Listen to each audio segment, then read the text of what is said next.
Bonsoir tout le monde! Bienvenue à la petite cuillère en direct avec Lynn et François pour notre émission de mercredi, le 24 février. Notre émission numéro 106, quand même, pour ceux qui comptent. On est à l'émission numéro 106. Alors, on est content que vous soyez avec nous aujourd'hui. Oui, allez-vous vous promener sous la belle petite neige. Les beaux flocons, c'est-tu assez beau? On a ça devant le visage dans le moment. Oui, on vous regarde, mais en même temps, derrière vous, nous avons nos grandes vitres de maison qui nous donnent la neige qui tombe. C'est vraiment beau. C'est super beau. Mais c'est un peu l'inspiration. On a gardé les fenêtres ouvertes pour être capable de voir, justement, les rideaux ouverts pour être capable de voir la neige à l'extérieur. Demain, François va vous montrer Pinky. Là, il n'y a pas eu le temps. Demain, c'est jeudi. Oh! Tu veux faire une émission? Non, c'est trompé. La semaine prochaine, d'abord. Parce que j'ai un beau bonhomme de neige que j'ai fait à la première neige et donc je me suis attachée. Fait que Pinky est devant ma maison depuis le mois de janvier et je le remodèle à chaque fois qu'il prend un peu de soleil. Tu sais, on peut être en amour avec une personne, c'est très légitime. Il y a des gens qui sont en amour avec les chiens, les chats, puis c'est bien correct quand ils disparaissent. Il y en a d'autres qui sont en amour avec les plantes. Ils prennent soin de leurs plantes. Puis s'il y a une des plantes qui meurt, ils sont vraiment à l'envers. Ma femme, elle, c'est son bonhomme de neige. C'est Pinky. Pinky. Je suis sur le bord le matin. Tu sais, quand je pars, là, j'envoie la main à François. Puis je suis sur le bord de l'envoyer à Pinky. Pauvre. Pas tant que ça, là. Mais je l'aime bien. On l'appelle Pinky parce qu'il y a des grosses lunettes roses que j'avais mis au début de la saison. Ouais, c'est ça. On l'aime bien. C'est ça. Il est bien cute. On a eu bien du fun à se préparer. Ceci dit, durant le temps de la pandémie, quand il y a des tempêtes, des petites tempêtes de même, là, aller dehors, aller prendre une petite marche, aller faire un bonhomme de neige, aller, que vous soyez tout seul ou à deux, profitez-en un petit peu, ça change l'esprit. Participez avec quelqu'un qui a un terrain, puis faites un fort. Hein? Je ne sais pas si à Joliette, c'est le même, il y a NDP cette année, s'il y a un fort en avant de ta maison, tu peux gagner un prix. Là. Ah oui, c'est vrai. Oui, faites un fort. Faites un fort. C'est juste NDP ou Joliette aussi? Oui, c'est pas vrai. Puis NDP, c'est sûr, là, mais Joliette. OK.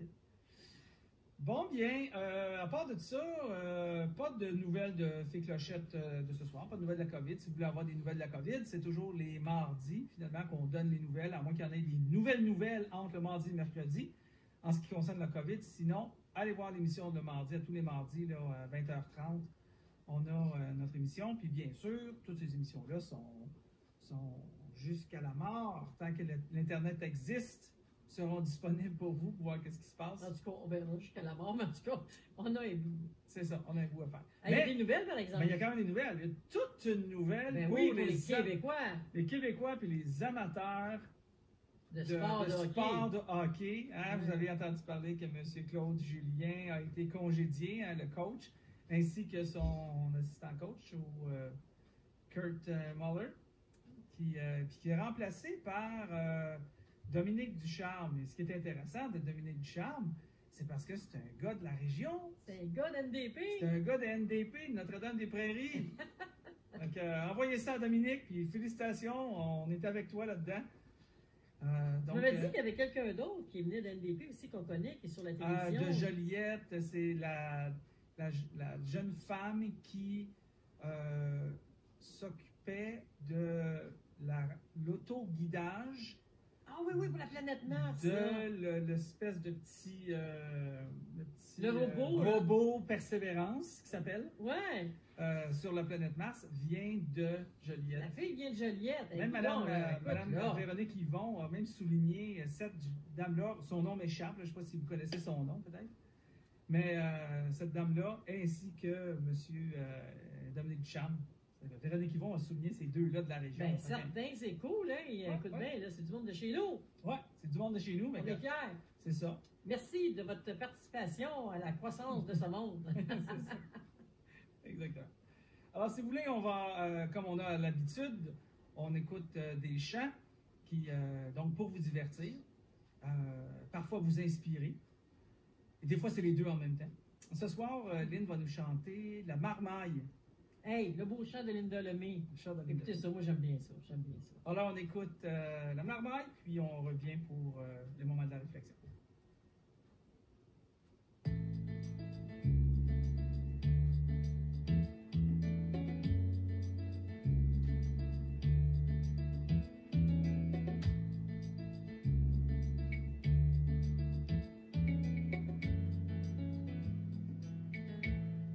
j'ai cru que la marmaille,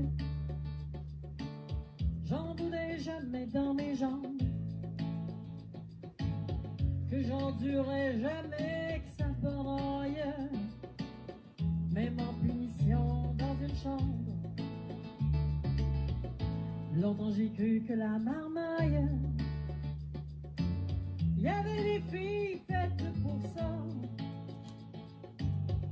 et qu'elles méritaient des médailles. Et j'étais pas de ces filles-là. Mais d'où me vient cette envie folle? Mais d'où me sortent ces idées-là? Cette passion des cours d'école, cet attendrissement que voilà. Je m'émeus devant les femmes enceintes qui magasinent les berceaux, qui ont les seins gros comme ma crainte d'avoir toute la marmaille à dos. Toutes mes certitudes s'écoulent, je veux la marmaille à moi. Je veux boucher les petits nez qui coulent, je veux mettre ça en pyjama. Je veux que ça crie, je veux que ça saute, que ça brise des matelas. Je veux que ça salisse des chaises hautes, je veux la marmaille à moi.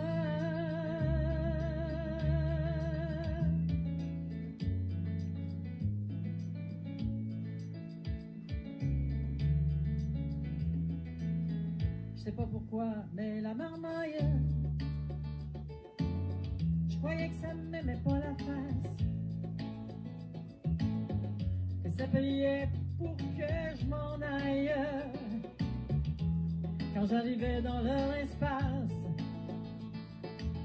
longtemps j'ai cru que la marmaille,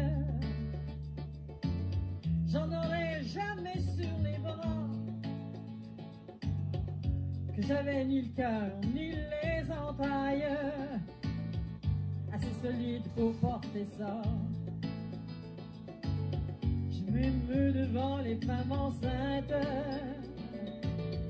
qui magasinent les berceaux, qui ont les seins gros comme la crainte d'avoir toute la marmaille à dos. Toutes mes certitudes s'écoulent, je veux la marmaille à moi. Je veux moucher les petits nez qui coulent, je veux mettre ça en pyjama. Je veux que ça crie, je veux que ça court, que ça brise maintenant. Je veux que ça salisse les chaises hautes, je veux de la marmaille à moi. Je veux nettoyer les genoux qui saignent, oh, je veux de la marmaille à moi. Je veux que ça boude, je veux que ça se plaigne, je veux emmener ça au cinéma. Je veux ressusciter le Père Noël, je veux que ça aille comme moi. Je veux que ça attrape la varicelle, je veux de la marmaille à moi. Mon univers en particulier, je veux de la marmaille à moi. Et c'est depuis que t'es arrivé, je veux de la marmaille, je veux de la marmaille de toi.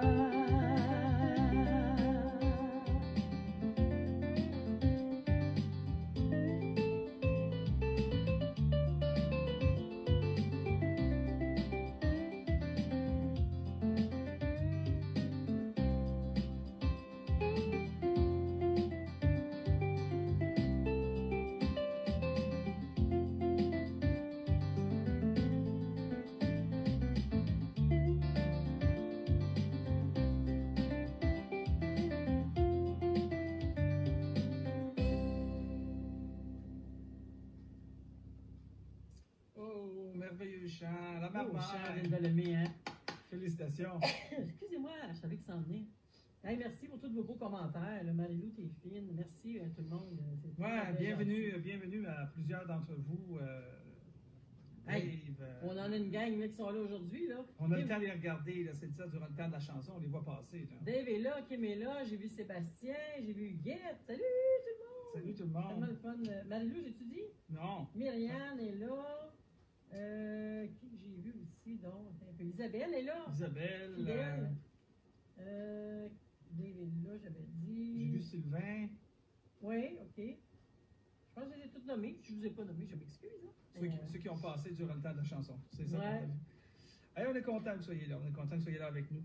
On poursuit notre dernière émission, pas notre dernière émission, notre dernière réflexion sur le sujet, le même sujet qu'on a depuis déjà 6 semaines. Le titre, c'est Meilleure décision, moins de regrets. On a tous à prendre des décisions régulièrement.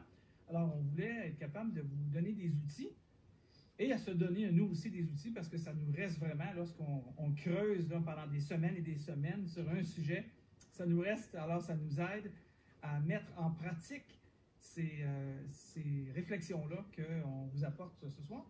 Donc, la réflexion aujourd'hui, c'est la deuxième partie de la réflexion 6, qui se trouve être la dernière, comme je viens de vous dire, sur le sujet de meilleure décision, moins de regrets. C'est une série qu'on a commencé, puis le but de cette série-là, un peu comme ça dit, c'est de nous aider à prendre se poser de bonnes questions pour nous conduire à prendre de bonnes décisions. Alors, si vous voulez savoir les questions qu'on a visitées, qu'on a partagées dans les autres semaines, hier, on a fait vraiment un récapitulatif de semaines, de 6 semaines. Alors, allez voir l'émission de demain, d'hier plutôt, et vous allez avoir un bon résumé de ce qu'on a couvert. Et là, pas facile, ce qu'on parlait hier. Et là, aimez-vous les uns les autres. C'est ça, c'est ça. Alors, aujourd'hui, moi, comme je disais hier, c'est qu'aimer les uns, c'est pas pire. Aimer les autres, des fois, c'est pas facile. C'est pas facile. Alors, pourquoi qu'elle dit ça? Parce que la question de ce soir, c'est une question de lien personnel. Alors, on a des liens personnels avec les gens, puis si on veut maintenir des liens personnels, si on veut avoir des nouveaux liens personnels qu'on aimerait, soit d'un point de vue amitié, familial ou amoureux, le lien relationnel est vraiment important. Puis la question qu'on a travaillé avec vous, c'est qu'est-ce que l'amour exige de moi ou qu'est-ce que l'amour me demande pour justement s'assurer de prendre de bonnes décisions en ce qui nous concerne, toutes nos relations ou nos liens personnels ou nos relations interpersonnelles, comme je viens de dire, amicales, sociales, nos voisins, notre famille ou bien sûr nos amoureux, nos amoureuses. Hein? Alors, si on veut prendre de bonnes décisions puis préserver ces liens et acquérir de nouveaux liens interpersonnels, la question qu'on se pose, c'est qu'est-ce que l'amour me demande au moment de la décision qu'on a besoin de prendre en quelque part dans notre vie, qui a un lien, un rapport avec des gens, avec des personnes. Qu'est-ce que l'amour exige de moi? Et hier, on s'est laissé avec cette parole-là que Jésus avait laissée, que toute la planète connaît. Aimez-vous les uns les autres. Alors, il nous avait laissé avec cette parole-là, aimez-vous les uns les autres. Mais ce qui suivait la fin de la phrase de cet homme extraordinaire-là a révolutionné le monde entier. Puis, cette phrase était celle-ci, c'est « Aimez-vous les uns les autres, tel que je t'ai aimé, toi, personnellement, toi. Ainsi, tu dois aimer les uns et les autres. » Alors, Jésus nous montre qu'il dit « Tel que je t'ai aimé », alors, il faut que vous compreniez le contexte, que Jésus est assis avec 12 de ses amis, c'est sa dernière soirée avec ses amis. Ils sont en train de célébrer une fête, qui est la fête de la Pâque à ce moment-là. Puis, après ça, il va être jugé, il va être condamné, puis il va être pendu au bois, puis il va mourir. Mais on sait très bien la fin de l'histoire, c'est de la beauté, il va ressusciter 3 jours plus tard. Mais ceci dit, on revient 3 jours avant, et il parle à ses amis, puis il leur dit « Aimez-vous les uns les autres », mais il dit « Tel que je vous ai aimé ». Toi, hein, tel que je t'ai aimé, toi. Alors il dit, je deviens comme la référence pour aimer. Il dit, la référence dans le sens que, regarde comment moi je t'ai aimé, et tu vas voir toi, comment est-ce que toi tu peux aimer. Je vous donne un exemple très évident de ce qu'il voulait dire, puis après on va en faire on va s'identifier là-dedans. Jésus, il est là, il est avec ses amis. Puis un de ses amis s'appelait Matthieu.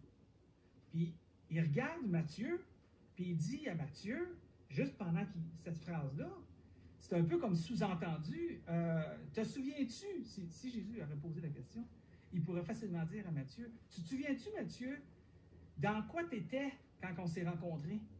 À quelle place de ta vie tu étais? Qu'est-ce que tu faisais au moment où je t'ai rencontré?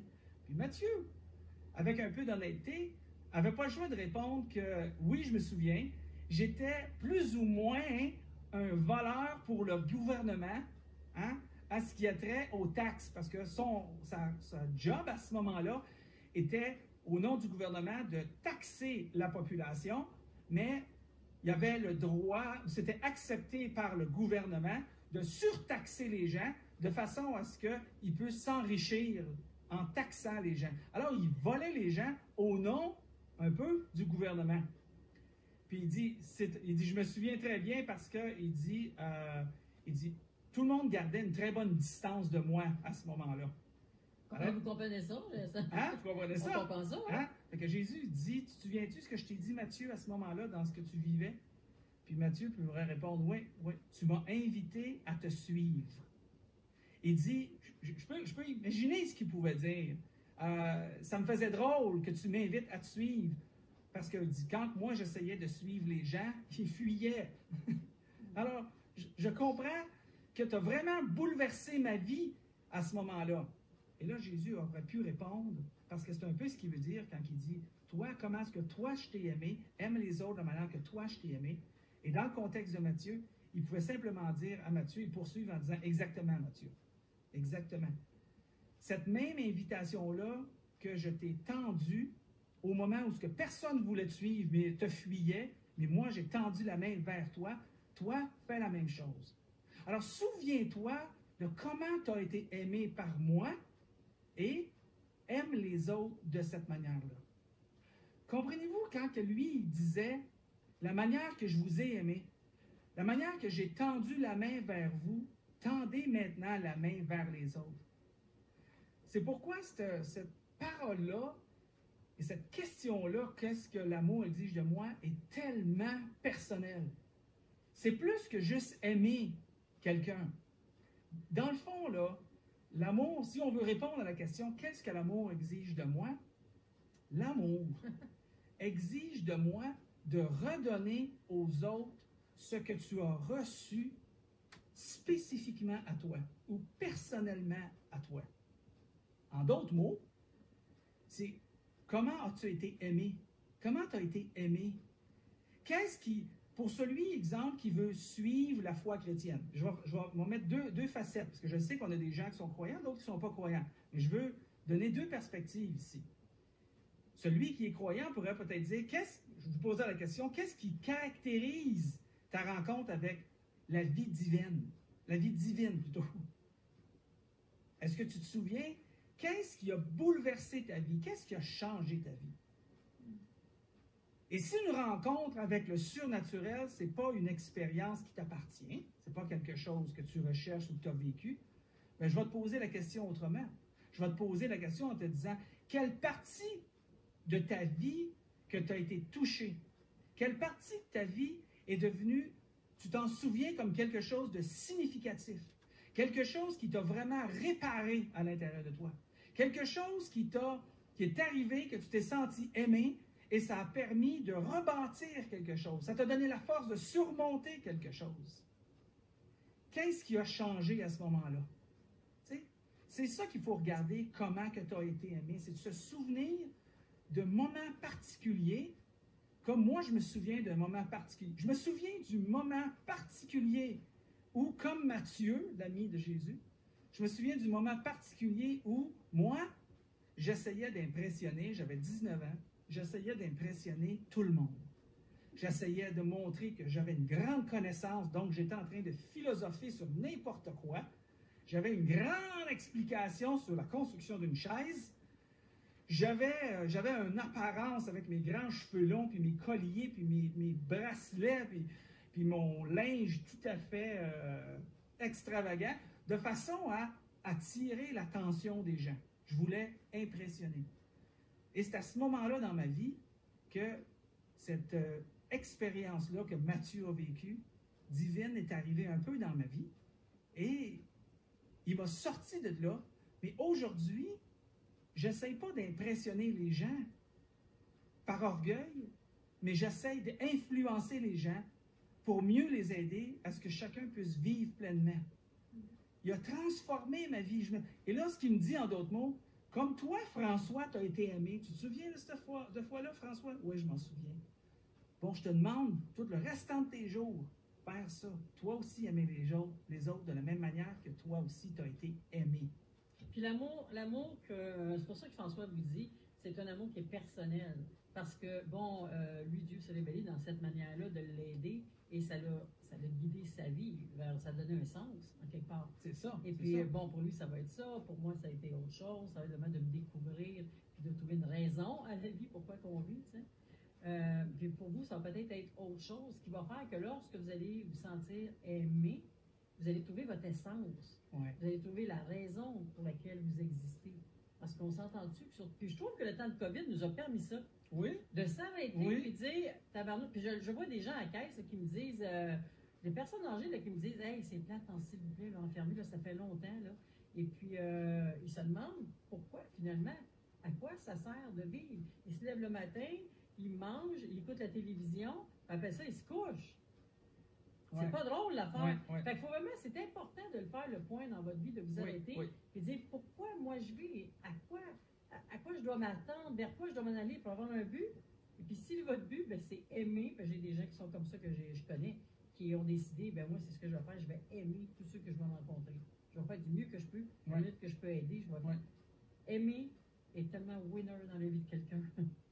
Vous allez payer le prix à aimer, ça c'est sûr. On paye le prix à aimer. Exact, très vrai. Très vrai. Je paye le prix quand j'aime mes enfants. Des fois, ils font des affaires. C'est risqué. C'est risqué. Ça coûte cher, aimer. Oui. Mais qu'il y a du retour là-dessus, puis que c'est le fun, que c'est gratifiant, puis ça nous donne un but pour avancer, pour faire quelque chose. Oui, c'est vraiment bon. Qu'est-ce que l'amour exige de vous? Peut-être vous vous posez la question. Oui, mais ça veut dire quoi, l'amour?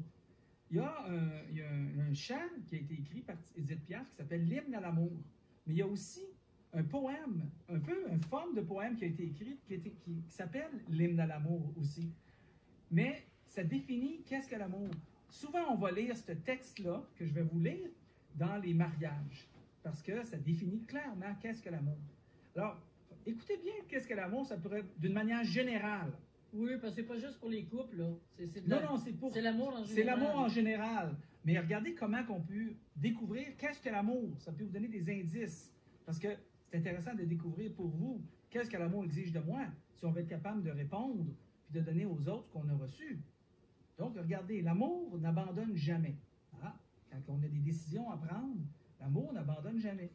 L'amour se soucie des autres plus que soi-même. Ah. L'amour ne veut pas ce qu'elle n'a pas.